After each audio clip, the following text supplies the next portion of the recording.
VP at VangoVapes. Thanks for tuning in. Hey guys, Chris here again, Director of Sales at VanGo. Yeah, today's going to be a good one, kind of going a little bit, touching more into the history we were going last week, except we're going to share one more of our experiences, how we've evolved with the hardware. And for this week's show, definitely got the Bluegrass as flavor of the week. We're doing a nice 15% off for the retail customers, so make sure you check that out at the end of the show. 15. No, 15. Yeah, 1.5. No Black Friday specials yet. That's coming out. Hey guys, Javere, marketing. I manage our social media and help out with influencers and the employee juice program. That's you guys talk to me there.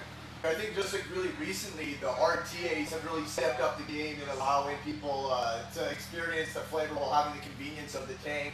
But I mean, back then the tanks, like I started with just an iStick, 50 watt with the Kangaroo that tank. was impressive. That was way above. Yeah, so I was even a bit further along, and that was all right flavor. I mean, now we're even so much far ahead. I can even imagine like these little Evo. I think I tried it once, and I just saw the wicks with like the silicas coming down, those white hot ropes. I'm like, nothing about this looks legit. I'm gonna pass on this whole era. Those things are such shit. The first sub-ohm tank was the Aspire Atlantis. Remember that Atlantis? I thought it was the Arctic. Arctic, yeah. There was the Arctic, and then there was the Sense. Yeah, What do you guys think? What came out first? The first sub-ohm, was it the Arctic or was it the Atlantis? The Atlantis was like a 40 watt, and then there was the Nautilus before that. I remember the Arctic. That was like revolutionary. Everyone was raving about that. Funny, going back to our topic about RDAs and RTAs, shout out to Joe here in the chat. We all use his coils for all our testing, all our stuff. Great quality, great, top-notch stuff. You gotta check them out. Yeah, no, Joe's coils are amazing, and it's so funny because actually this is another thing that we never had back in the day when we were dripping. We had to make our own. We were dropping out like 1, 2, 3, 4, 5. Okay, perfect. It was too much. Physics through vaping. You know, the ohms, you make sure your resistance isn't gonna blow up. I thought it was so crazy. The first unregulated thing I got was just like some 2 mod, and I did 9 wrap 22 gauge. I thought I was a legend. I was like, yo, listen to this power, just feel this. The coils were crazy back then, and like everyone was so excited. Everyone. Aliens came out. People were like, holy fuck, man, did you see Aliens?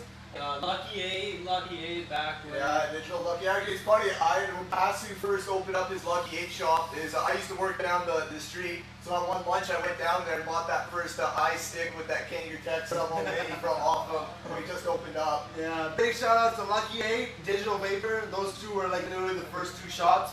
DV was just opening up right when we were starting to like look for shops to sell to it. So when we went there, I mean, it was a good fit. And same with Lucky 8, they had only been open for a little while, and we talked to them, and you know, they've supported us since the beginning. And I think Soft Fuzz is still, they're like our biggest customer for Soft Fuzz. Soft Fuzz, oh shit. So yeah, today we're gonna go over Google My Business. That's one of the ways, one of the many ways we had to use to get our name and our product out there. Sagar here, he's gonna show you some quick snapshots of how it goes. Basically, Google My Business. If any of you guys have stores or any kind of business online, or even if it's not online, you know how important having a listing on Google is. It's not like you can't expect Google to just list your store as a location. You have to actually be proactive, put up a location. Make sure you answer all the emails. You manage it properly. Active. Update it all the time. If you don't update it, Google will think that your business doesn't really exist, and they'll put you at the bottom of the results. So to keep yourself, high up there and keep ranking, you gotta update it all the time. This sounds kind of intimidating, but Google and us, of course, make it easy for you guys. All you have to do, grab whatever device you can, go on your browser. So whatever, I'm using Safari. Literally type in the search bar, Google My Business Tutorial, and from there you get all your links. You'll be able to do everything. Google will guide you through the whole process. Get this done ASAP. It'll bring in people through your door in the next few days, and I guarantee that. Yeah, there are quite a few shops. Like I've been calling around, looking online. There are quite a few shops who don't have it. Anyone that I notice that doesn't have it, I give them a shout. I give them a good walkthrough. So even if you're not our customer, even if you have a random business, like If you're an auto detailer and you want to know more about this, give us a shout. We're all about the community, helping out other growing entrepreneurs. That's one of our main focuses. One of the biggest things that we really focus on here, flavors is one thing, but on the back end, it's something that not a lot of people get to see, is the systems that we have that actually run VanGo. And so all of us actually come from business backgrounds. We were, Keezer's more on the economic side, so we were both in business consulting, accounting. He was on the economic side, I was more on the system side. And really, I can't even stress how important it is to really embrace technology to do business in 2018. You can't do business in 2018 if you don't have things like a Facebook. I mean, these are common things like Facebook, Instagram, a web page, but even the other things like having a proper Google listing, having a proper LinkedIn listing. The Google listing is so important, even just updating your products. Like if you look at our Google listing, every month or so we'll try to put some new pictures, some new products, maybe some new shots of the store. It's just about keeping people intrigued, and also Google looks at it that way. Google wants to keep it changing, and in a way they're helping you do your business, because customers, even the same customer, if it's a recurring customer, and every time he clicks on your Google Maps, he sees new pictures, it'll intrigue him, he'll feel better, he'll know that, I'm supporting them, they're doing well. It'll all around create a much more of a stronger community feel. Hey everyone. On, guys. I'm good. How's everything with you guys? Alright, my name is Kabir. I've been a part of the VanGo team behind the scenes in a way. I've known them for a really long time. One of them, they're actually family basically. Keezer's my brother-in-law. He's a very nice guy.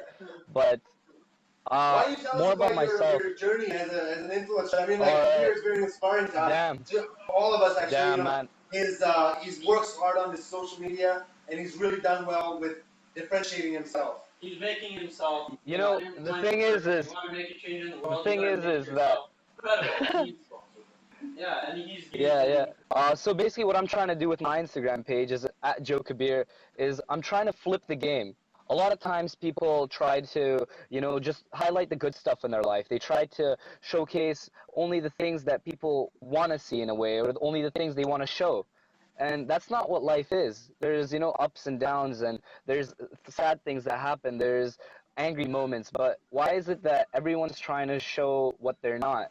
So by other people seeing that, it creates this toxic cycle of people putting their fake selves up there and just being jealous of each other. So what I do with my Instagram page is I try to go against that. I try to post a caption that basically tells you how I'm feeling, Going through mental health has not always been my strongest suit, but it's something that I struggle with. But the fact that there's many other people that are here with me, it shows that, maybe something can happen. Does that make sense? Yeah, the honesty is really what kind of sets you apart, I think. And it's kind of refreshing to see that, behind all the Instagram filters, there's an actual real person with real feelings and real thoughts. I've been blessed. My life is. I've had great opportunities. My parents actually, they were refugees, but I was lucky enough not to have gone through something like that. But understanding that something like this existed, led me to try to become a better part of myself. I go to school. I actually study molecular biology. One of the reasons I got a part of the VanGo team was because I could be a part of their lab and help them, just get techniques, just understand how to work with temperatures, understand how to work with different liquids, and it's very interesting, the things that we do. And the team helped me become more outgoing, helped me make more friends. It's not easy for a high school student who was raised by brown parents who barely speak English to go out and express himself. So it was a struggle at first, but now I have no issues with speaking up. I do stand-up comedy. I love emceeing events. I once a day I try to meet someone new, and I'm really proud of that. And I feel like. So do you feel like your social media with the work you have done with social media over the last few years, has that helped you grow and grow? 100%. Internally as well? 100%, yeah. One of the things that I personally, the way I help my own mental health is that I try to help others, and the feeling of being noticed, being recognized, is universal happiness. I feel like as soon as somebody notices you, it's a great feeling. And when somebody DMs me and they say, you know what, Kabir, thank you for your post. I'm glad that you're being honest with this. I'm going through something similar. It honestly makes me feel like I've done something. You know, some maybe not a huge legacy, but to him or to her, I may have made a difference. Yeah, no, that's just it. With at the a end lot of of the day, relatable content, a lot of people, it resonates with a lot of people. I think exactly like you said, through the whole bout of it was so much that filter, everything being so filtered. People that true, just like Exactly. raw, because these are real feelings, especially in like our area. Like everything's so instant. You can literally get anything you want right away. Yeah. So in that, you can as soon as you feel lost, amongst all the chaos. Honestly, so that happens, the like, thing oh, is, hey, this guy like speaks to me. It is refreshing. And like, you know, actually, I Exactly, think this kind of exactly. ties in with even the kind of psychology behind the new age of business. People, I think that my personal opinion is like, 10, 20 years ago when social media and these digital platforms were just coming up, it was all about the fake, how awesome you can make your profile look, and how awesome you can make that picture look, and people were really going above and beyond, and making it look amazing, and even like your own filters and the way you yourself presented yourself, it was all really a lot more fake. Where I feel like now, as 2018, 2019, people are becoming more and more organic. People are tired of the bullshit, tired of the, just like the fakeness of everything. It's more organic, more real, and even businesses, the ones that really resonate with people, are the ones Exactly. that are all inclusive, or more like, this is what Like it is, Google. this is the experience. You're here to have an experience, not just like, we're here to sell you our shit. We're the corporate mentality, we're the corporate big guys, just forget about you little guys. Social media is just an extension, it gives you another venue to show who you are. Yeah, Or it's that's like, Walmart is just Walmart. Walmart with a Twitter account gets to talk to everyone from behind the scenes, right? You actually get to see more than a Exactly. company. Every small business is so much more than just a business. It's hundreds of people sometimes. And each person's got their own life and their own social media and their own genuine venue of expressing so much information, so much cool content. I agree.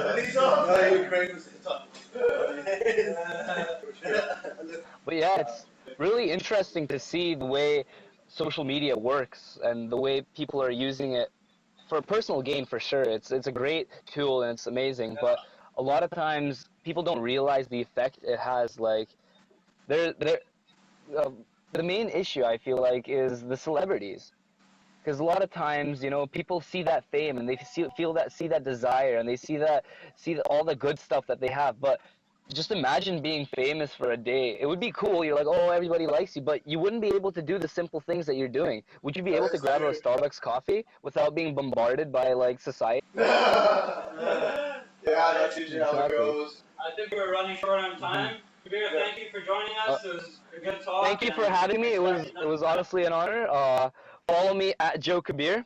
Always shout yourself out. That's what it is. We'll post that up. For sure. Thank you so much. Thank you guys for joining us. I just want to one thing. Check out the VanGo page. There's a crazy contest going on there. There's also a couple of crazy contests in a couple of Facebook groups. So definitely check those out. And of course, thank you guys for tuning in. Thank you for watching. If you have feedback, hit us up. We'll see you guys next Thursday. Have a great